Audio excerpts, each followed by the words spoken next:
Hello students, welcome you all to engineering talks. तो हम लोग क्लास 9 का सेशन चल रहा था और क्लास 9 एनसीईआरटी पैटर्न को हम लोग फॉलो करते हुए चैप्टर 4 तक कंप्लीट कर चुके थे। अब चैप्टर 5 ऑनवर्ड्स हम लोग स्टार्ट करने वाले हैं। ठीक है, चैप्टर 5 में है जो है वो जियोमेट्री के बेसिक स्टार्टिंग ब्लॉक हैं। ठीक है, तो जो भी स्टूडेंट्स क्लास 9-10 के लिए अभी बोर्ड्स के लिए तैयारी कर रहे हैं, ठीक है, मैं उन्हें बताना चाहूंगा कि एनसीईआरटी बुक डेफिनेटली पढ़ें। ठीक है, क्यों पढ़ना है इरिस्पेक्टिव ऑफ योर बोर्ड।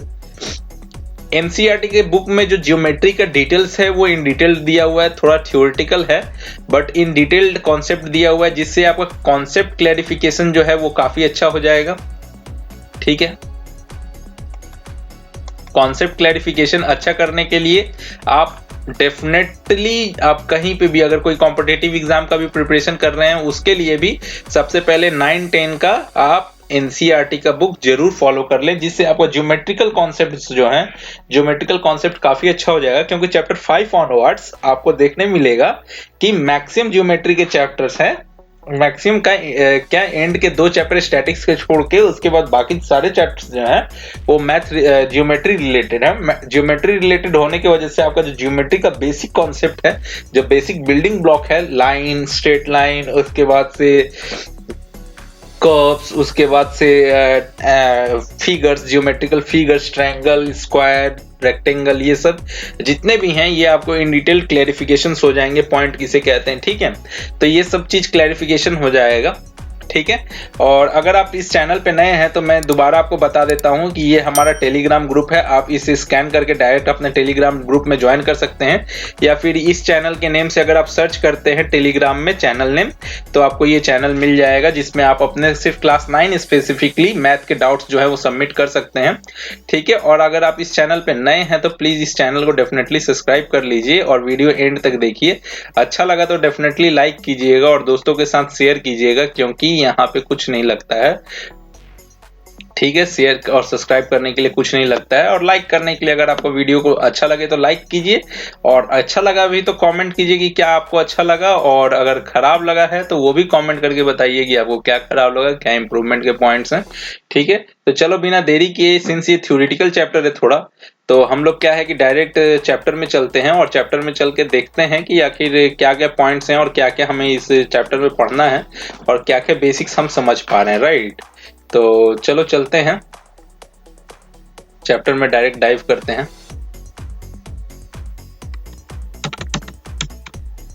चलो, तो ये अपना चैप्टर है, ठीक है, इंट्रोडक्शन टू यूक्लिड्स ज्योमेट्री। ठीक है, तो इसमें जो है, इसमें सबसे पहले जो चैप्टर 5 है इसमें हम लोग यूक्लिड्स रिलेटेड ज्योमेट्री पढ़ेंगे। ठीक है, जो कि बेसिकली यूक्लिड से संबंधित है। यूक्लिड कौन है?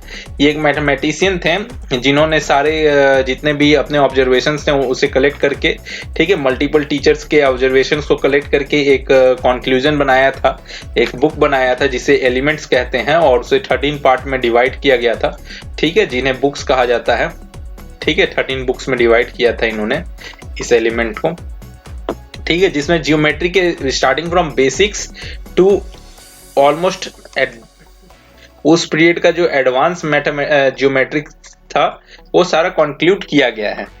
ठीक है, तो ये बीसी की बात है, बीसी की बात है। ठीक है, बिफोर क्राइस्ट की बात है। तो चलो इन डिटेल थोड़ा सा जानेंगे। ठीक है, थोड़ा सा हिस्ट्री भी समझेंगे। ठीक है, और उसके साथ साथ आगे जानेंगे कि क्या है। ठीक है, तो सबसे पहले इस चैप्टर 5 में ज्योमेट्री का डेफिनेशन दिया हुआ है। ठीक है, कि आखिर ज्योमेट्री है क्या और ज्योमेट्री बना कैसे है। ठीक है, ज्योमेट्री वर्ड बना कैसे है। राइट, तो चलो समझ लेते हैं कि आखिर ज्योमेट्री है क्या।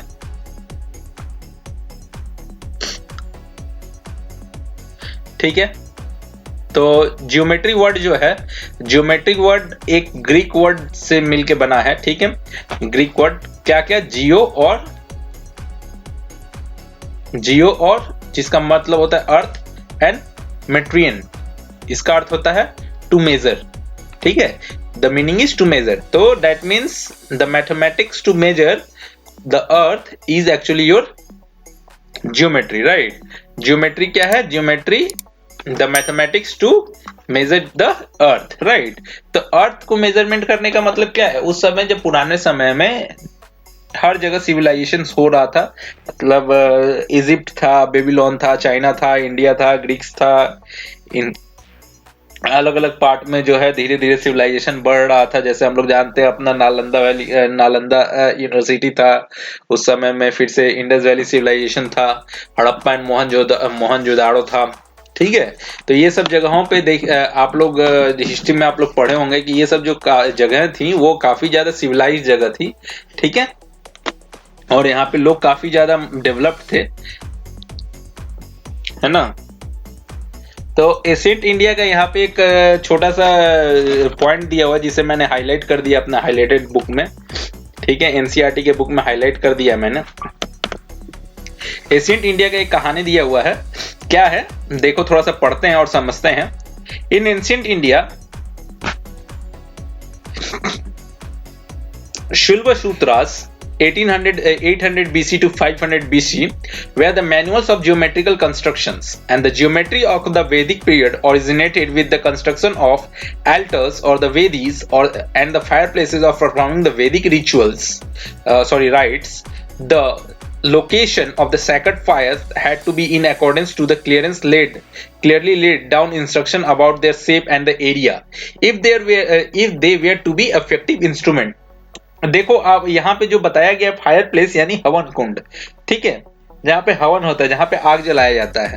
तो बेसिकली पहले क्या था, सुलभ सूत्र के अंदर बताया हुआ है कि ज्योमेट्रिक फिगर्स कैसे होना चाहिए उन अग्नि कुंडों का या फिर मंदिर का या फिर कोई भी ऐसी जगह, अगर उन्हें आपको अफेक्टिव करना है, तो अगर उन्हें आपको कार्यगत करना है या फिर उनको अगर पॉजिटिव एनर्जी उनमें फोकस करना है, देन उनको एक पर्टिकुलर शेप में होना बहुत जरूरी है। ठीक है, देखो ऐसे ही कुछ शेप का बताया गया यहाँ पे कि जैसे स्क्वायर और सर्कुलर शेप जो थे वो जो हाउस होल्ड रिचुअल्स के लिए थे। तो स्क्वायर और सर्कुलर शेप अगर आप देखते हो कहीं पे भी किसी भी मंदिर में, तो हवन कुंड का, तो वो बेसिकली घर household type of rituals में यूज किए जाते थे। ठीक है, जबकि combination of rectangles, triangles and trapeziums जो होते थे वो वर्शिप प्लेस पे होते थे। ठीक है, the Shri Yantra given in Atharvaveda consists of 9 interwoven isosceles triangle. तो श्री यंत्र जो है ये अर्थवेद में डिफाइन किया गया है, और ये क्या है, ये आइसोसेलेस ट्रायंगल से बना है। कितने, 9 आइसोसेलेस ट्रायंगल से बना है। This triangles are arranged in such a way जिसकी वजह से 43 सब्सिडरी ट्रायंगल्स बनते हैं। मतलब 9 ट्रायंगल से ये एक्चुअली बना है। ठीक है, मगर इसको इस तरीके से अरेंज किया गया है कि इसके अंदर 43 सब्सिडियरी ट्रायंगल्स बनते हैं। राइट, तो आप समझ सकते हो कि ये फिगर्स क्या हैं। ठीक है, दो the accurate geometric methods where used for the construction of the altars and the principle behind them were not discussed. मतलब जो एक्चुअल प्रिंसिपल है, क्या ऐसा किया जाता था, क्यों ऐसे किया जाता था, ये डिस्कस कहीं नहीं किया गया। बशर्ते ये है कि इन्हें यूज किया जाता था, और उस समय ये लिखा हुआ है कि अगर इफेक्टिव करना है आपको तो आपको इसी तरीके से यूज करना होगा। राइट, तो एक इंट्रोडक्शन हम लोग को जो मिलता है हम लोग के वेदों में शुल्ब सूत्रास में 800 BCE से 500 BCE पहले मिलता है। ठीक है, फर्दर चलते हैं और देश दुनिया में देखते हैं कि इसके बाद क्या होता है, या फिर मतलब इसके पहले भी किसी को कुछ जानकारी थी क्या, वो देखते हैं अपन, है ना। तो देखो यहाँ पे थैलस के बारे में लिखा हुआ है। तो क्या लिखा हुआ है, अ ग्रीक मैथमेटिशियन, ठीक है, Thales is credited with giving the first known proof. This proof was of the statement that a circle is bisected cut into 2 equal parts by its diameter. अभी तो हम सब जानते हैं कि अगर एक सर्कल है, हमें पढ़ा दिया था क्लास 5-6 में ही, कि अगर उसका डायमीटर काटते हैं तो वो 2 पार्ट में डिवाइड हो जाता है, और इस हाफ पार्ट को हम लोग सेमी सर्कल कहते हैं। राइट, बचपन में ही अभी पढ़ा दिया जाता है। राइट, बट ये जो था ये थैलस ने सबसे पहली बार प्रूफ किया था, मतलब बताया था कि अगर एक सर्कल का हम लोग डायमीटर को देखते हैं तो डायमीटर एक सर्कल का उसको हाफ पार्ट में, इक्वल हाफ पार्ट्स में डिस्ट्रीब्यूट कर देता है। ठीक है, और उन्हीं के थैलस के एक बहुत मतलब उस समय के फेमस जो शिष्य थे पाइथागोरस, जिन्हें हम लोग जानते हैं पाइथागोरस थ्योरम के नाम से, 572 BCE में, मतलब देखो हमारा जो पीरियड था वो बोला गया 800 to 500 BC, ठीक है, ये 572 BCE की बात है, ठीक है। मतलब ये युग से भी पहले हमारे, मतलब इसके पहले भी हमारे पास ऐसे थे, मगर जब हम लोग लिखना स्टार्ट किए, जब हम लोग आप लोगों को पता होगा कि वेदों को याद करके मतलब याद करके ही जनरेशन दर जनरेशन पास करवाया जाता था, ठीक है। मगर ये जो था, जब लिखना स्टार्ट हुआ उस समय, मतलब एज पर नोटेशन ये पता चलता है कि 800 से 500 BC का है। मतलब उसके बाद हम लोग का जो है मोर और लेस पाइथागोरस ये सब जितने भी थे देश दुनिया में, उसके बाद इन लोगों को पता चला कि क्या होता है एक्चुअली ज्योमेट्रिक फिगर्स, यानी सिविलाइजेशन हमारा कितना पुराना है, आप इसी से अंदाजा लगा सकते हो, राइट। चलो फिर आगे चलते हैं। Pythagoras and his group discovered many geometric properties and developed the theory of geometry to a greater extent, right? This process continued till 300 BCE. At the time, Euclid, a teacher of mathematics at Alexandria in Egypt, देखो यहाँ पे क्या है, Euclid एक teacher हैं, कहाँ के, Alexandria in Egypt में, जिन्होंने कलेक्ट किया सारे वर्क्स को और arrange them in his famous treatise called element, ठीक है, और इसे एलिमेंट के नाम से जाना गया, ठीक है। तो थैलस का लाइफ क्या था, थैलस का लाइफ था 640 BCE से 546 BCE, और इस दौरान जो था, इस दौरान पाइथागोरस थे उनके बहुत ही फेमस शिष्य, जिन्होंने क्या किया, जिन्होंने बहुत सारे थ्योरीज दी हैं अपने ग्रुप के साथ मिलके, बहुत सारा सर्च किया, रिसर्च किया उस टाइम पे, और मैथमेटिकल ज्योमेट्रिक फिगर्स के बारे में पॉइंट्स निकाले, ठीक है, कि किस पॉइंट का क्या मतलब होता है, ठीक है। और उसी तरीके से यूक्लिड थे, यूक्लिड एक टीचर थे इजिप्ट में, ठीक है, और वहां से उन्होंने सारे देश दुनिया में जितने भी ज्योमेट्रिकल फिगर्स थे और उनके ऊपर स्टडी हो रहे थे, उन सबको एकजुट किया, एक साथ किया, और उन्होंने एक साथ जोड़ के उन्होंने एक एलिमेंट्स बनाया, जिसको उन्होंने 13 पार्ट्स में डिवाइड किया, और ईच पार्ट को वो बुक बुलाए, ठीक है। The book is being influenced the whole world's understanding of geometry for generation to come. और यही बुक जो था, ये पूरे विश्व के लिए ज्योमेट्री का अंडरस्टैंडिंग मैनुअल बन गया आने वाले समय के लिए, ठीक है। तो चलो इसी बुक में से अब कुछ यूक्लिड्स के डेफिनेशंस हैं जो उन्होंने डिस्कस किए थे, ठीक है, और वो डेफिनेशंस क्या है वो हम लोग समझने की कोशिश करेंगे, है ना। तो यूक्लिड जो थे ग्रीक मैथमेटिशियन थे, thought geometry as a abstract of worlds in which they lived. मतलब यूक्लिड के हिसाब से ज्योमेट्री क्या था, ज्योमेट्री जिस संसार में, जिस विश्व में वो लोग रह रहे हैं, उसी का एक एब्स्ट्रैक्ट मॉडल के हिसाब से वो समझते थे, ठीक है। तो इन्होंने अपने बुक में जो है Euclid summarise these statements as a definition and he begin his exposition by listing 23 definition in book 1 of the element. A few of them are given below. तो 23 डेफिनेशन दिए थे सबसे पहले बुक में, अपना सबसे एलिमेंट का सबसे पहले बुक में, ठीक है। तो उनमें से कुछ डेफिनेशंस जो हैं वो अभी हम लोग डिस्कस करने जा रहे हैं, ठीक है। चलो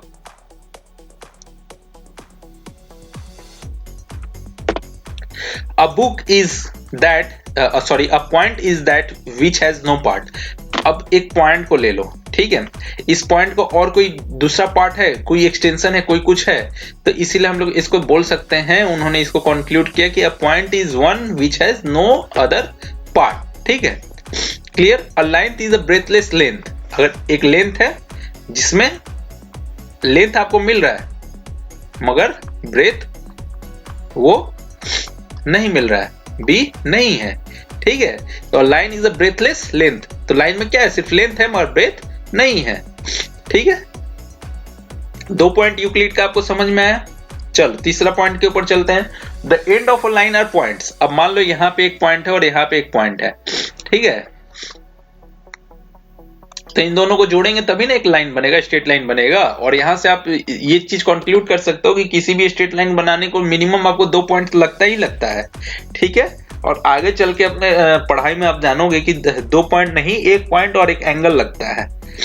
अगर हम एक लाइन को लेते हैं और स्ट्रेट लाइन ही हमको कंस्ट्रक्ट करना है तो हमें एक एक्सिस चाहिए, ठीक है, एक्स एक्सिस हो या वाई एक्सिस हो, और उसके रिस्पेक्ट में एक एंगल लगता है और एक पॉइंट लगता है, ठीक है। तो अगर आपको एक एंगल मिल जाए और एक स्लोप मिल जाए तो आप किसी भी लाइन को बना सकते हो, क्योंकि हमारा आपको याद होगा पिछले चैप्टर में हमने पढ़ा था y equals to mx plus c, right. अगर आपको स्लोप मिल जाए, m is slope of the line.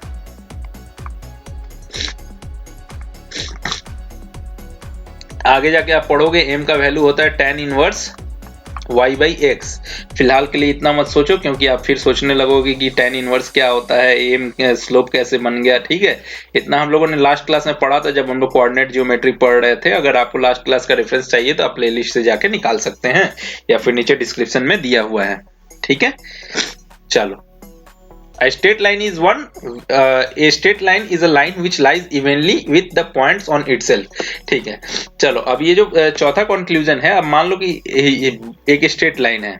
Straight line कभी भी, ये तो हमने देख लिया कि स्ट्रेट लाइन का दो जो पॉइंट होगा एंड पॉइंट्स होगा, दोनों एंड पे एक एक पॉइंट होगा, मगर इसमें मल्टीपल पॉइंट्स हो सकता है, राइट। और ये सारे पॉइंट्स पे इवनली एक ही डिस्टेंस पे, अगर एक एक्सिस का रेफरेंस लेते हैं हम, एक्स एक्सिस का अगर रेफरेंस लेते हैं तो वहां से इसका डिस्टेंस सबका इवन होगा, ठीक है, ठीक है।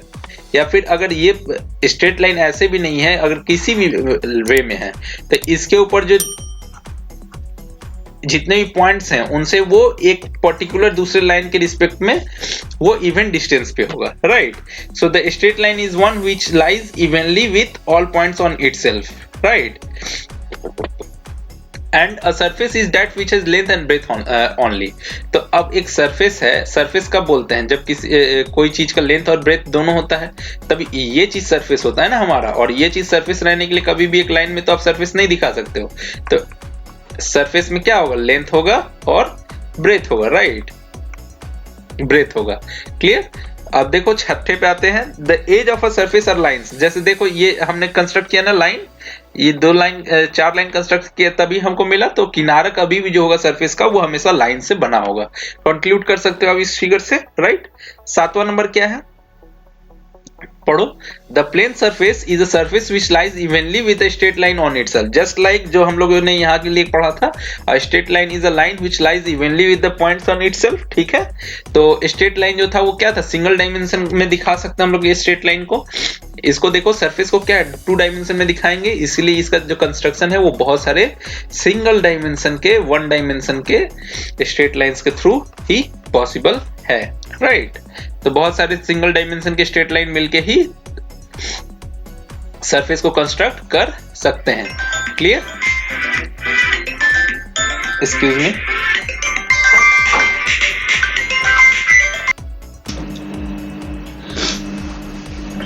ठीक है, चलो आगे चलते हैं और देखते हैं। तो यूक्लिड्स के जो अभी हम लोगों ने कुछ डेफिनेशंस पढ़े थे, ठीक है, तो उन्हें प्रूफ करने के लिए, उनके अगेंस्ट थ्योरम बनाने के लिए कुछ चीजों को हम लोगों को अनडिफाइंड रखना होगा, ठीक है। अनडिफाइंड का मतलब क्या है कि जिसका मतलब कंप्लीट डेफिनेशन हमें पता नहीं है, बट संसार में ऐसा है इसीलिए हमें मान लेना है, ठीक है। तो जियोमेट्री में देखो मैंने हाईलाइट किया हुआ है यहाँ पे, ठीक है, ये पॉइंट पे, कि we take a point, a line and a plane in a Euclid's words, a plane surface as undefined terms। मतलब इसका कोई प्रॉपर डेफिनेशन नहीं है। Only thing that we can represent them intuitively or explain them with the help of physical models। क्यों? क्योंकि इसको हम लोग जो डिफाइन कर सकते हैं वो सिर्फ फिजिकल मॉडल्स के ऊपर डिफाइन कर सकते हैं, राइट। तो इसका एक्चुअल में कोई डेफिनेशन नहीं है, बट इसको फिजिकल मॉडल पे डिफाइन किया जा सकता है, इसीलिए for geometrical purpose it should be undefined term, right. Okay, so starting up with the definition of Euclid's assume certain properties which were not be proved. These assumptions are actually obvious universal truths। क्या है, Euclid's के कुछ properties हैं जिन्हें prove नहीं किया जा सकता है, जो कि यूनिवर्सली ट्रूथ है। He divided them into 2 types, axiom and postulates। He used the term postulate for the assumptions that were specific to the geometry, common notions often called axioms, on the other hand, were assumptions used throughout the mathematics and not specifically linked to the geometry।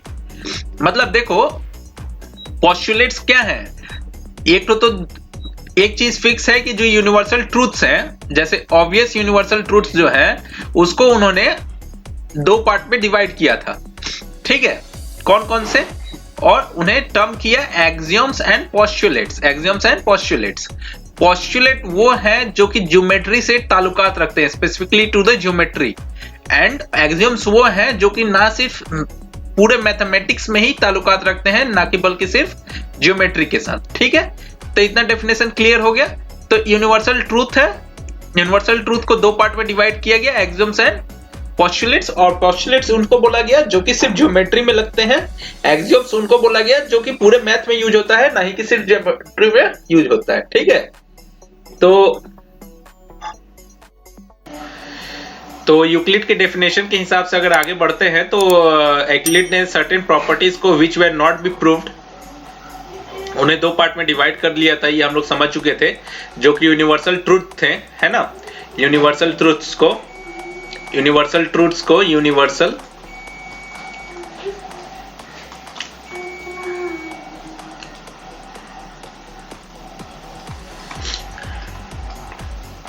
दो part में divide किया था उन्होंने, एक कहे postulates और दूसरे एक्सियोम्स।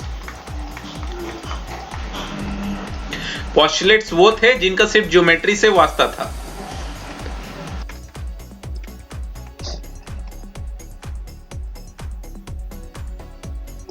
और ये टोटल मैथमेटिक्स,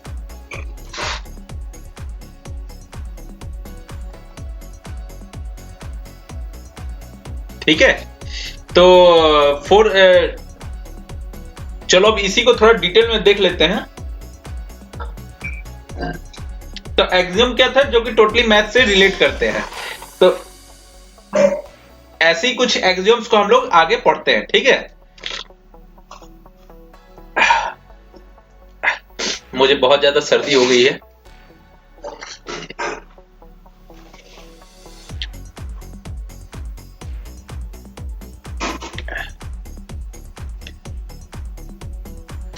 तो देखो यहाँ पे कुछ एक्सियम्स दिए हुए हैं। जैसे पहला नंबर क्या है, things which are equal to same thing are not equal to one another. कुछ इजीली इसको समझते हैं, सबसे पहले पढ़ लेते हैं, उसके बाद समझते हैं कि things which are equal to same thing, मतलब मान लो कि तो तीन डिफरेंट चीजें हैं, जैसे A is equals to B and B is equals to C, ठीक है। अगर लिखा हुआ है कहीं पे कि कोई लाइन सेगमेंट है या फिर कोई पॉइंट या कुछ भी है, if a figure is equals to second figure B and second figure of B is equal to third figure C, it says that, यहां से हम लोग ये दोनों से कंक्लूजन निकाल सकते हैं कि A भी C के बराबर है, ठीक है। और यही कह रहा है पहला एक्सियोम, ठीक है। दूसरा क्या है, दूसरा देख लेते हैं।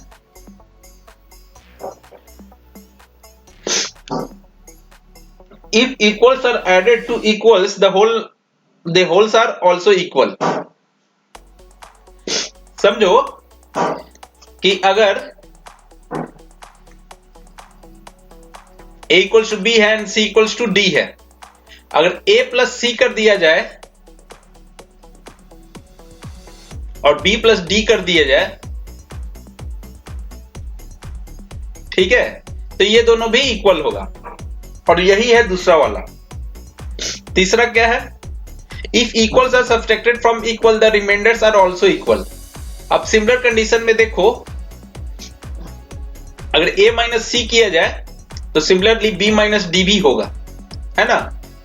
ये कभी भी d माइनस बी के बराबर नहीं हो पाएगा, ये हमेशा b माइनस डी के बराबर ही हो पाएगा, ठीक है। यही है मेरा तीसरा। चौथा क्या है, चौथा पढ़ो। Things which coincide with one another are equal to one another। अब कोई भी एक जियोमेट्रिक फिगर है, ठीक है, वो एक दूसरे के साथ अगर कोइंसाइड कर जा रहा है, मतलब मान लो एक फिगर है ये ट्रायंगल का, और एक फिगर है इस ट्रायंगल का, अगर ये किसी भी तरीके से इस ट्रायंगल के साथ, ये समझ लो ए ट्रायंगल, ये समझ लो बी ट्रायंगल है, अगर एक साथ कोइंसाइड कर जा रहा है, मतलब इसका हर एक पॉइंट, हर एक लेंथ मैच कर रहा है, तब दोनों इक्वल हैं, ए और बी इक्वल है। ठीक है। पांचवा क्या है? The whole is greater than a part. मान लो एक लाइन सेगमेंट है, ठीक है, ए बी, इसको दो पार्ट में डिवाइड कर दिया सी पॉइंट से, तो अभी क्या हो गया? ए सी एक पार्ट हो गया और सी बी एक पार्ट हो गया। ठीक है। यहां पे ये बोलने की कोशिश की जा रही है कि A B should always be greater than A C या सी बी। ठीक है, हमेशा पार्ट से ये हमेशा बड़ा ही रहेगा। ठीक है।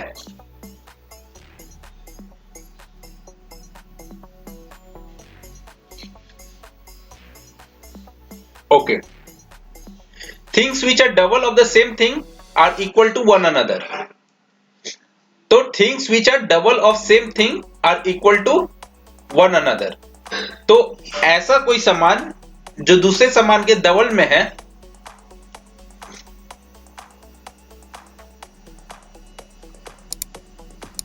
ए भी एक लाइन सेगमेंट है, ये दूसरे लाइन सेगमेंट सी डी का भी डबल है और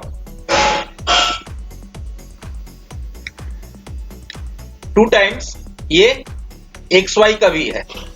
तो in that scenario C D will always equals to X Y. ठीक है। सिमिलरली 7 नंबर देखते हैं। 7 नंबर में क्या लिखा हुआ है? 7 नंबर में लिखा हुआ है 7 नंबर में, things which are halves of the same thing are equal to one another. मतलब अगर एक सर्कल है और इसको दो इक्वल पार्ट में बांट देते हो, तो ये सेमी सर्कल और ये सेमी सर्कल दोनों एक दूसरे के बराबर होगा। या कोई भी ऐसा ज्योमेट्रिक फिगर, ठीक है, अगर उसको दो इक्वल पार्ट में डिवाइड कर देते हो,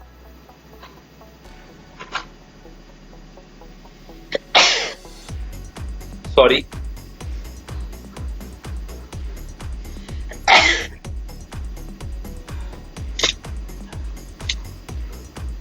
कोई भी ऐसा जियोमेट्रिक फिगर जिनको इक्वल पार्ट में अगर डिवाइड कर देते हो तो वो एक दूसरे के इक्वल होंगे। ठीक है। ये हमें सातों एक्सियोम से पता चल रहा है। ठीक है। आई होप आपको सातों एक्सियोम समझ में आया होगा। ये सब जो एक्सियोम्स हैं, ये मैक्सिमम जो है, यहां पे मैग्नीट्यूड लेके बात हो रही थी। हम और एक वीडियो करेंगे जिसमें हम इन डिटेल और भी सारे पोस्टुलेट्स के बारे में जानेंगे। फिलहाल के लिए आज का वीडियो यहीं पे खत्म कर रहे हैं, क्योंकि मेरा तबीयत थोड़ा सही नहीं लग रहा है। ठीक है। सेकेंड वीडियो में मिलेंगे।